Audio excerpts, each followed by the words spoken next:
آج کے اس پروگرام میں خوش آمدید۔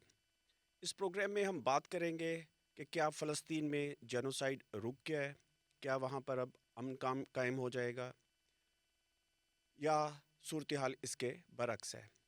حقیقت تو یہ ہے کہ یہ جینوسائیڈ رکا نہیں ہے۔ ہر روز فلسطین سے یہ خبریں آتی ہیں کہ اسرائیلی فوجوں نے چند نہتے فلسطینیوں کو شہید کر دیا ہے۔ یہ درست ہے کہ کچھ امدادی سامان وہاں پہنچنے لگا ہے جو کہ ضرورت سے بہت کم ہے۔ بہت سے لوگ جو مختلف خیموں میں ادھر ادھر سمندر کے کنارے یا کہیں ملبے کے اندر چھت بنا کر رہ رہے تھے، وہ اب اپنے ٹوٹے پھوٹے گھروں میں کم از کم واپس آنے لگے ہیں۔ ایک ہلکا سا ریلیف ضرور ملا ہے، لیکن یہ جینوسائیڈ جاری رہے گا، شاید بہت بڑے پیمانے پر نہیں، لیکن اسرائیل اور اس کے سامراجی آقاؤں نے یہ فیصلہ کیا ہوا ہے کہ ہم نے غزہ سے ان لوگوں کو ہٹا دینا ہے اور یہاں پر ہم نے ایک اس طرح کا بڑا سا ایک شاپنگ مال بنا دینا ہے جسے ٹرمپ رویرا کا نام دے رہا ہے، غزہ رویرا۔ میں یہ سمجھتا ہوں شاید ان کے یہ غلط منصوبے کبھی بھی پورے نہیں ہو سکیں گے۔ نہ صرف فلسطین کے لوگ، غزہ کے لوگ خود مزاحمت کریں گے، بلکہ دنیا بھر میں جس ایک زبردست عالمی یکجہتی نے، سولیڈیرٹی نے جنم لیا ہے، اس کی وجہ سے ٹرمپ اور اس کے مغربی حامیوں کے اور مسلم اور عرب دنیا پر مسلط ان کے کیا کہنا چاہیے مسلط کیے ہوئے حکمرانوں کے یہ منصوبے کامیاب نہیں ہو سکیں گے۔ ایسا نہیں ہو سکے گا۔ بہت بڑی مزاحمت نے جنم لیا ہے اور یہ جاری رہے گی۔ لیکن یہ بھی سمجھنے کی ضرورت ہے کہ فلسطین میں حالات آسان نہیں ہیں، بالخصوص غزہ میں حالات آسان نہیں ہیں۔ اسرائیل نے منصوبہ یہ بنا رکھا ہے کہ اگر وہ براہ راست بھی غزہ کے لوگوں کا جینوسائیڈ جاری نہ رکھ سکے تو پیس میل تھوڑا تھوڑا کر کے اور مختلف دیگر حربوں کے ذریعے اس جینوسائیڈ کو جاری رکھے۔ اس کا ایک طریقہ یہ ہوگا کہ انہوں نے ایسی ملیشیاز تشکیل دے دی ہیں جس کے نتیجے میں حماس اور یہ ملیشیاز جو عربوں پر ہی مشتمل ہیں آپس میں لڑتی رہیں، یہاں پر خانہ جنگی جاری رہے اور بائی پراکسی ایک طرح سے جینوسائیڈ جاری رہے گا۔ پھر یہ کہ وہ یہاں پر تعمیر نو کا کام نہیں ہونے دیں گے۔ سب سے اہم یہ کہ وہ یہاں پر مناسب خوراک، دوائیاں اور ہسپتال کا نظام بحال نہیں ہونے دیں گے تاکہ لوگ بیماریوں سے اور بھوک سے ہلاک ہو جائیں۔ جو لوگ فلسطین کے اوپر کام کرتے ہیں، تحقیق کرتے ہیں اور وہاں کے رہنے والے لوگ، انہیں اچھی طرح اندازہ ہے، لیکن شاید پاکستان میں یہ معلومات اتنی زیادہ دستیاب نہیں ہے۔ فلسطین کا نام تو بہت لیا جاتا ہے، لیکن لوگ فلسطین کے بارے میں جاننے کی کوشش نہیں کرتے، اور شاید یہی ایک وجہ بھی ہے کہ پاکستان میں ہمیں کوئی بڑی سولیڈیرٹی موومنٹ نظر نہیں آئی جس کے ذریعے سے غزہ کے لوگوں کے ساتھ اظہار یکجہتی کیا جاتا۔ 90 کی دہائی سے اور شاید اس سے پہلے سے یہ تحقیق جاری ہو کہ اسرائیل نے دیکھ رکھا تھا غزہ میں کتنی خوراک جائے گی، غزہ کے شہریوں کو پر ڈے کتنی کیلوریز درکار ہیں، اور ان کیلوریز میں وہ کمی کرتے جا رہے تھے۔ غزہ کی یہ جو ناکہ بندی آپ کو ابھی نظر آئی ہے، یہ کوئی آج کی ناکہ بندی نہیں ہے۔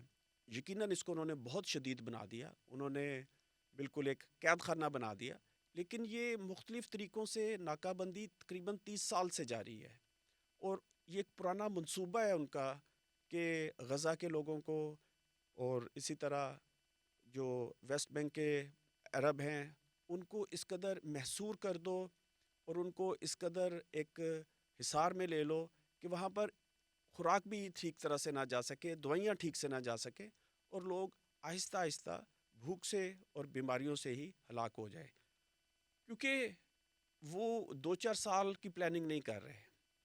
ان کا خیال ہے کہ ہم اگلی کئی دہائیوں تک عربوں کے خلاف جنگ جاری رکھیں گے، اور انہیں یہ بھی پتہ ہے کہ فلسطین کے لوگ اور دنیا بھر میں ان کے حامی ان کے خلاف مزاحمت بھی جاری رکھیں گے۔ اس لیے بہت ضروری ہے کہ اس وقت پاکستان میں بھی ایک ایسی پیلسٹینین سولیڈیرٹی موومنٹ کو جنم دیا جائے جو عالمی تحریک کا حصہ بن سکے۔ یہ کافی نہیں ہے کہ ہم فلسطین سے محبت کریں، یہ بہت ضروری ہے کہ کچھ عملی اقدامات اٹھائے جائیں اور ایک ایسی عالمی تحریک کا حصہ بنا جائے جو مذہب کی بنیادوں پر نہیں بلکہ انسانیت کی بنیاد پر نہ صرف صہیونی اسرائیلی ریاست کے خلاف مزاحمت کرے بلکہ مغرب میں اس کے سامراجی آقاؤں کے خلاف بھی جد و جہد کرے۔ یہ صرف اسرائیل اور فلسطین کی لڑائی نہیں ہے، یہ دنیا بھر کی سامراجی حکومتوں اور دنیا بھر میں ان کے حامی سلطانوں کے خلاف ایک جد و جہد ہے۔ فلسطین کا فیصلہ فلسطین میں نہیں ہوگا۔ یہ ہم نے پچھلے کافی عرصے میں دیکھ لیا ہے کہ جو چھوٹے ممالک ہیں، جو کمزور ممالک ہیں، ان کی قسمتوں کا فیصلہ سامراجی دارالحکومتوں میں ہوتا ہے۔ اگر آپ نے اسرائیل کو شکست دینی ہے تو آپ کو امریکہ کے اندر، مغربی سامراجی ممالک کے اندر وہاں کی سامراجی حکومتوں کو بھی شکست دینی ہوگی، اور یہ شکست ممکن ہے۔ میں کچھ عرصہ پہلے ایک ویبینار کے اندر توفیق حداد کے ساتھ پینل میں شامل تھا۔ توفیق حداد فلسطین کے ایک بڑے معروف دانشور ہیں۔ یہ ان دنوں کی بات ہے جب ابھی اندازہ نہیں تھا کہ یہ ہلکا سا جنگ بندی کا ریلیف مل جائے گا۔ بہت زیادہ مایوسی تھی، بہت زیادہ مظاہرے ہو رہے تھے۔ گریتا تھن بیری والا فلوٹیلا بھی راستے میں تھا، ان کو بھی گرفتار نہیں کیا گیا تھا، اور ہمارا ایک مقصد یہ نقطہ اٹھانا بھی تھا کہ اس فلوٹیلا کی حمایت کی جائے۔ میں نے توفیق حداد سے پوچھا کہ ہم اتنا کچھ 2 سالوں میں کر چکے ہیں لیکن امید کی کوئی کرن دکھائی نہیں دے رہی، آپ بتائیے کہ ہم کیا کریں، پاکستان میں آپ کے لیے کیا کریں یا دیگر ملکوں میں آپ کے لیے کیا کریں۔ ان کا یہ کہنا تھا کہ آپ جو بھی سولیڈرٹی ایکشن لیتے ہیں اس کو جاری رکھیں، ایوری ایکشن میٹرز۔ ان کا کہنا تھا کہ ہر وہ عمل جو ہم فلسطینیوں کی حمایت میں آپ کر رہے ہیں، دیٹ میٹرز، اس کی ایک اہمیت ہے اور یہ ایک دن ہمیں کامیابی میں مدد دے گا۔ تو اس لیے میں سمجھتا ہوں کہ وہ بہت ہی چھوٹا سا ایک ولاگ کیوں نہ ہو جو میں اس وقت کر رہا ہوں، وہ ایک چھوٹا سا پرچم کیوں نہ ہو جو آپ اپنی گاڑی پہ لگاتے ہیں، اپنے گھر کی چھت پہ لگا سکتے ہیں، اور اسی طرح وہ کوئی ایسی منظم مہم کیوں نہ ہو جس کے ذریعے سے ہم امدادی سامان جمع کر کے فلسطین بھیج سکیں، وہاں کے لوگوں کی مدد کر سکیں، اور سب سے اہم یہ کہ ہم ان عالمی تحریکوں کا حصہ بنیں جو فلسطین کی آزادی کے لیے، وہاں پر ظلم کا خاتمہ کرنے کے لیے جاری ہے۔ اس امید کے ساتھ کہ آپ ان باتوں پر توجہ دیں گے، ان پر بحث کریں گے، ان کو آگے بڑھائیں گے، اور یہ کہ فلسطین کی حمایت میں کوئی ایکشن لیں گے، میں آپ سے اجازت چاہتا ہوں۔ آپ کا بہت شکریہ۔